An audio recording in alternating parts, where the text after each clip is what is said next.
వేసవి వేడిపై దాడి, చల్లటి రిఫ్రెషింగ్ స్టాక్ తో హై.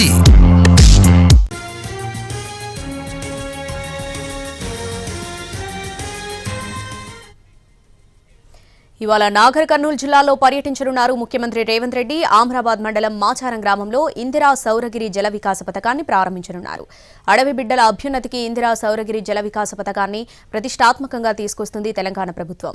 పైలట్ ప్రాజెక్టుగా మాచారం గ్రామంలో 23 మంది చెంచు రైతులకు 50 ఎకరాల్లో పండ్ల తోటల పెంపకానికి సౌర పలకలు, పంపు సెట్లు, మొక్కలను పంపిణీ చేయనున్నారు.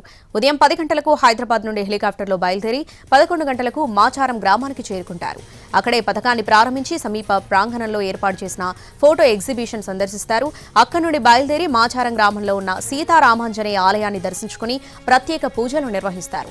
అనంతరం మాచారంలో జరిగే సభలో రేవంత్ రెడ్డి పాల్గొంటారు. అనంతరం రోడ్డు మార్గాన తన సొంత గ్రామమైన వంగూరు మండలం కొండారెడ్డిపల్లికి చేరుకుంటారు రేవంత్ రెడ్డి.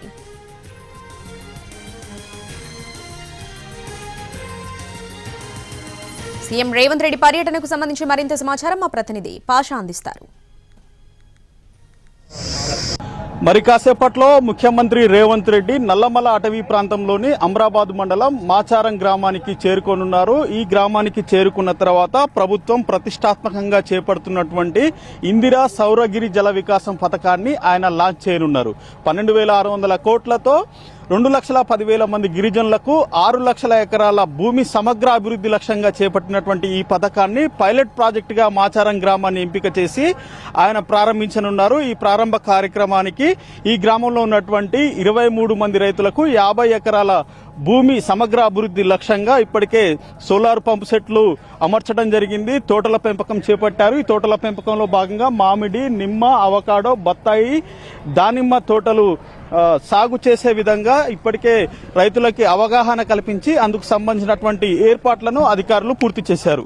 అయితే మరి కాసేపట్లో ఆయన మాచారం గ్రామానికి చేరుకొని ఈ ఇందిరా జల గిరి వికాస్ పథకాన్ని లాంచ్ చేయడంతో పాటు ఇక్కడ ఉన్నటువంటి అడవి బిడ్డలను, గిరిపుత్రులను ఉద్దేశించి ఆయన ప్రసంగించనున్నారు. ఇందుకు సంబంధించినటువంటి బహిరంగ సభ ఏర్పాట్లు కూడా పూర్తయ్యాయి. ఆయన నేరుగా హైదరాబాద్ నుంచి హెలికాప్టర్ ద్వారా మాచారానికి చేరుకొని ఇక్కడ ఈ పథకాన్ని ఆవిష్కరించడంతో పాటు ఆ తర్వాత రోడ్డు మార్గంలో కొండారెడ్డిపల్లి, ఆయన స్వగ్రామమైనటువంటి కొండారెడ్డిపల్లికి చేరుకుని అక్కడ ఆంజనేయ స్వామి ఆలయంలో ప్రత్యేక పూజలు నిర్వహించి ఆ తర్వాత తిరిగి హైదరాబాద్కి చేరుకోనున్నారు. అయితే మాచారం గ్రామాన్ని పైలట్ ప్రాజెక్టుగా ఎంపిక చేశారు. ఇక్కడ ఉన్నటువంటి 23 మంది చెంచు రైతులకి గతంలో భూములు ఇవ్వడం జరిగింది. పోడు సమస్య ఉన్న కారణంగా ఆ రైతులు ఆ భూమిని సాగు చేసుకునేందుకు అవకాశం లేకుండా పోయింది. కాబట్టి ఈ పథకం ద్వారా వారికి బోర్లు వేయడము, సోలార్ పంపు సెట్లు బిగించడము, మొక్కల పంపిణీ చేయడంతో పాటు ఆ సాగు చేపట్టే విధానంపై అవగాహన కల్పించడం వంటి కార్యక్రమాలు ఇప్పటికే ఇక్కడ ఉన్నటువంటి అధికారులు పూర్తి చేశారు. ఈ కార్యక్రమాన్ని ఇక్కడ అధికారికంగా లాంచ్ చేసి ఆ తర్వాత రాష్ట్ర వ్యాప్తంగా కూడా దీన్ని అమలు చేయబోతున్నారు. ఈ అమల్లో భాగంగా 12,600 కోట్ల రూపాయలు ఖర్చు పెట్టడంతో పాటు 2,10,000 మంది రైతులకి ఇది లబ్ధి చేకూర్చనుంది.